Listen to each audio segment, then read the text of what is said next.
What is going on, everybody? Welcome back to another commentary. Today, I want to discuss something that I think a lot of us old school Call of Duty fans need to come to grips with, and maybe just accept that it's time to move on from one of our all-time favorite series. And I am talking about the coveted Black Ops 2 Remaster.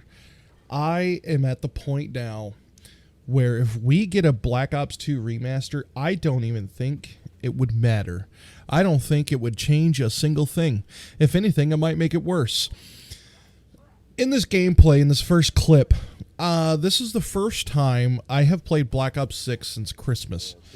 So I am quite a bit out of practice, so excuse some of the gameplay, but my very first game in that first clip, I had to just show what the game's devolved into. As you can see, I'm getting murdered by slide-canceling Beavis and Butthead, people flying around the corner and double crouching and all this stuff. Now, yeah, later on in the gameplay, I start getting the groove when I start doing it too. But that's just, you know, it's just annoying. Old school Call of Duty doesn't play that way. And that's why I don't think a good remaster would work. Let's take a trip down memory lane and, you know, let's remember some Black Ops 2 gameplay. Black Ops 2 was one of the actually fastest Call of Duties that had ever come out for its time, but to compare to today's standards, it is horribly slow. I mean, honestly, even Advanced Warfare is extremely slow compared to new Call of Duty, and that is Advanced Movements being outclassed by new Call of Duty.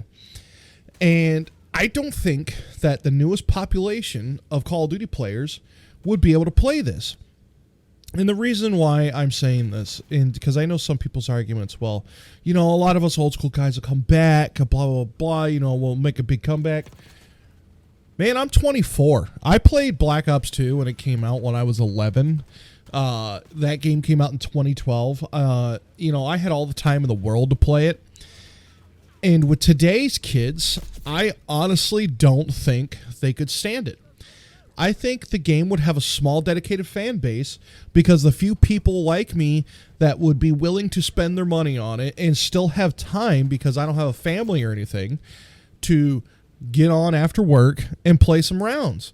I think the game's population would be just monumental at first, but after a while, its dwindling player base would end up being its own demise. Now, the reason why I'm saying this is because the game plays so much slower. Now, one of the biggest things people complain about in new Call of Duty is campers, blah, blah, blah. You know, people's hiding in the corner or whatnot. They're not jumping around the corner slide canceling.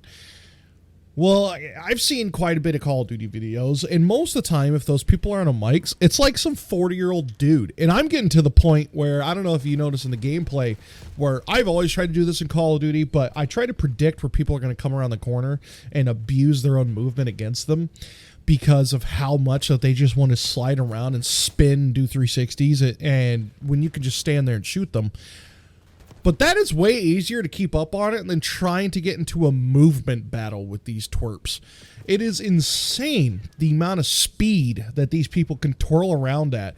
Now, I'm not saying that there isn't something to be said for skill expression, but I can't blame some of the guys that are 40 plus years old that played Call of Duty 10 years ago with Black Ops 2 and are like, yeah, this is too much. I mean, even 10 years ago wasn't even Black Ops 2. 10 years ago was Black Ops 3. Now, I hate that gut punch that does for anyone that's my age, being like, oh my God, yeah. We were in high school when that first came out, and that's tough. So, I think the big issue is today's ADHD kids. And I don't mean this in any derogatory, total insulting. It's just the way that the world is now. There's a reason why there's shorts. TikTok's the biggest thing in the world. Everything's got some sort of algorithm to be scrolling, keep your for 10 seconds. Old Call of Duty would be boring. I don't think they would enjoy it. I think they would get bored out of their minds. That old Call of Duty was more about kind of picking a lane, running in that direction, and every now and then, oh yeah, you can kind of nail a jump shot. But one thing that used to be in Call of Duty was jump fatigue, which I haven't noticed in COD in a really long time. And that was your first jump would get you at max height, but then after that, it was pitiful little jumps, just because back then everyone cared about an even playing field, and so did developers. And one of the things that they added, even though it was cool, the sliding and dolphin diving, was to help with the drop shotting. And now drop shotting's still a thing. Obviously, I've done it quite a bit, and because people have gotten so used to it. But at the time, back before that stuff came out, Black Ops 1 was the first one to introduce that sort of movement. It wasn't quite as binary as it was for the older Call of Duties. So a lot of people would accidentally dolphin dive and then get themselves killed for trying to drop shot. So there was always those little things trying to make it a more inviting competitive experience. But now this game just seems to be, if you can sit here and do a freaking line of coke, take an Adderall, and get on your mouse and keyboard and just go fucking nuts, that you'll be greatly rewarded for your skill in your time. And this is part of the issue with always having to go against people on mouse and keyboard and stuff like that. And one of the games that I have an issue with this, and just kind of as an example and a little side tangent, is Marvel Rivals. Now, everyone likes to complain about Marvel Rivals with certain characters like Black Panther and Spider-Man. I'm going to use those two as an example. Those are always the hot button topics. Usually the Black Panther players and the Spider-Man players will tell you that they are useless, broken characters, blah, blah, blah. They don't need nerfs, they need buffs, so you're just bad. There's so many counters to them. Well, if you're playing on PC, sure, I can kind of see the argument for Emma Frost as a counter, Thing as a counter, all these people that cause CC. But on console, for someone like me, that I can no longer sit here with a maxed out sensitivity and have any sort of accuracy with it like I used to way back in the day, because I don't want to, first of all, I don't want to take the time to enjoy it, to learn that. I just want to enjoy the fucking game. And I don't want to sit here and just be spitting my screen up back and forth because I can't tell what's going on. And if that happens, and a Black Panther is sitting there with his maxed out sensitivity and just going back and forth, you cannot stop him unless you have some sort of ultimate ability that can, because you cannot turn fast enough. And I think that's going to be kind of the similar case with some older people playing Call of Duty into the new generation. And so that's how Call of Duty has been for the last 6 years now. I don't think Call of Duty players today would be able to go back. And the other thing is, Call of Duty Black Ops 2 had a bit of a serious aura about it. I mean, yeah, we had one of the first instances of microtransactions within the game with the custom skins and stuff like that, but it was like $2.99 a skin, and these were weapon skins. They were weapon skins only. Camos, not skins. Sorry. And that was it. But otherwise, they were PMCs, Navy SEALs, all that stuff. And they, the voice actors had a certain authority about them. It felt, in their world, they were the authoritative military guys. And now I'm sitting here playing Black Ops 6 with Beavis and Butthead walking around going, whoa. Like, that's just not a thing. And unless they add it to Black Ops 2, what's going to be the appeal? Because I know some people, I've seen people complain, I'm done with the series. We need, this is ridiculous. Call of Duty's gone too far. And there's so many people that agree. But then if you get on Black Ops 6, tell me out of 10 games, how many games you don't see a Beavis and Butthead skin? Because I played, for the first time since Christmas, 5 games. I had one game where there wasn't a Beavis and Butthead skin. And there was, of course, all the other skins, in between that. But one game where there wasn't Beavis and Butthead. And that was it. Otherwise, every game that one of those fuckers was running around. And those skins, now I know these, from when I looked at the store, these skins aren't the most expensive, which thank God, because they're kind of shitty skins if they were super expensive. But I mean, some of these skins were 2,400 COD points. And some, what was it, like the Ninja Turtles one in MW3 ended up costing like $80 to actually get, total. Same with the Gorilla Fist or something like that for King Kong. It ended up being like $120, something ridiculous. That stuff's not in Black Ops 2. And that's the other reason why I don't think Black Ops 2 is ever going to happen, is because there's no microtransactions in that game for Activision to exploit and milk. And with that, it's either they have two options: to release the game and not include those and have a faithful remaster, or they will have to add those in that, because that is a game that just was never designed to have that in the first place. I think it would kind of ruin the game. I also don't think that the game, if they ported it to the new engine, the new Call of Duty engine with the new movement and everything, I don't think the game would play the same. It would just be, what was the point? Essentially, Black Ops 2 Remastered, I think, is what's ended up going to happen, is going to be Black Ops 7. Because there is the weapons, from what I understand, a lot of the weapons from Black Ops 2, and that were subsequently in Black Ops 3, are going to be in this game, but it's going to have the new movement. It's we don't know if it's got advanced movement or not. I know that was kind of a weird rumor, whether that was a thing or not. And we're going to see what old school guns would play like. And I think it's just going to ruin the feel. It's just not... for a game that's Black Ops 7 on its own, sure. But a game like Black Ops 2 that has a certain feel to it, that's going to appeal to the nostalgia of old players, I don't think it's going to go well. The other thing is also, I would like to think that Activision would be utterly embarrassed by it if it came out, if they truly did a remaster. I don't know if any of you that would watch this video have caught up or keep up at all with Call of Duty. Now, even though I don't play Call of Duty, man, this series has been a part of my life forever. I have loved it for a long, long time, so I still watch some videos about it. Apparently, this Call of Duty, Black Ops 6, has the lowest player retention ever for a mainline Call of Duty game in its prime.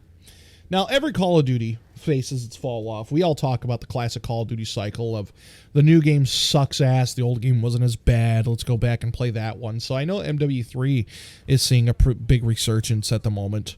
And the other thing is, with that, Black Ops 6 would get absolutely probably decimated in the player numbers by a Bo2 remaster.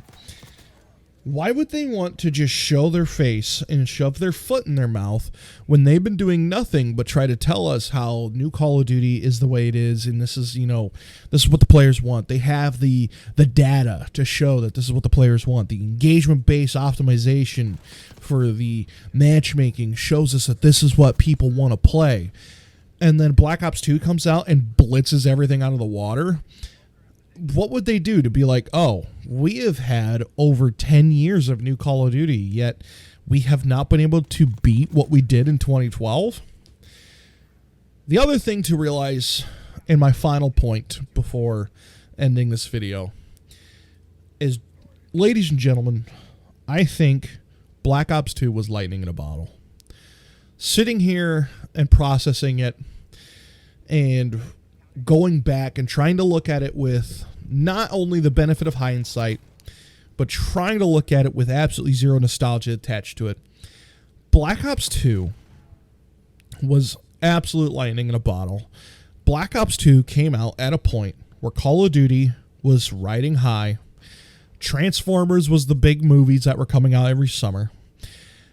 And YouTube, honestly, was still growing in the gaming space. And then when Black Ops 2 was coming out and we had Vanoss Gaming start making his funny moments, everything started picking up. And you can kind of see the stuff evolve. I mean, back then we had a couple of channels like Drifter that was doing Call of Duty in depth that would tell you some of the statistical bases of the guns. But back then, there was no such thing as opening up YouTube and the first 20 videos you see when there's a new update that come out is new meta for Rebirth Island. You need to use this gun to be an absolute demon. That just didn't happen. Old school Call of Duty, you could use every gun. Now, yes, was there guns that were stronger than the others? Hell yes. Was there MW3, the original MW3, that I spent every game clawing my way to that high-ass level, like 72, to unlock the MP7 because that gun just freaking railed me every chance it got and I wanted to use it. Yes. But was it to the point that there was the attachment metas to this weapons meta, blah, blah, blah, that if I was using a normal P90 that you unlocked at like 22 versus this new meta weapon that I just wasn't going to kill them? No. But yet there is certain things like that that's happening in New COD, where if you're not using the quote-unquote meta weapons in meta setup, you're putting yourself at an active disadvantage. And that ends up pretty much getting rid of half the weapons in the create a class arsenal, which is really upsetting. I also think going forward, and I hope to God, we have not seen anything on Black Ops 7 about this yet, but I want them to get rid of the freaking gunsmith and go back to pick 10. And personally, I've always talked about this. I like the Advanced Warfare pick 14, where you could forego kill streaks and get a couple more points into your creative class, or you could upgrade your kill streaks. And also, just in general, I miss when Call of Duty was doing class-specific kill streaks. That's what I loved about some of those older Call of Duties. MW3, Advanced Warfare, mostly the Infinity Wards had it. Class-specific kill streaks is what I miss. So, I hope that this was a somewhat coherent ramble and can make some sense. I want to know what you guys think in the comment section down below. I've been really enjoying making some of these videos. I'm sorry it's been a little bit. Have had some crazy stuff come down at the house, and then as last Friday, as I was going to about start recording, we were going to have a good night, play some games.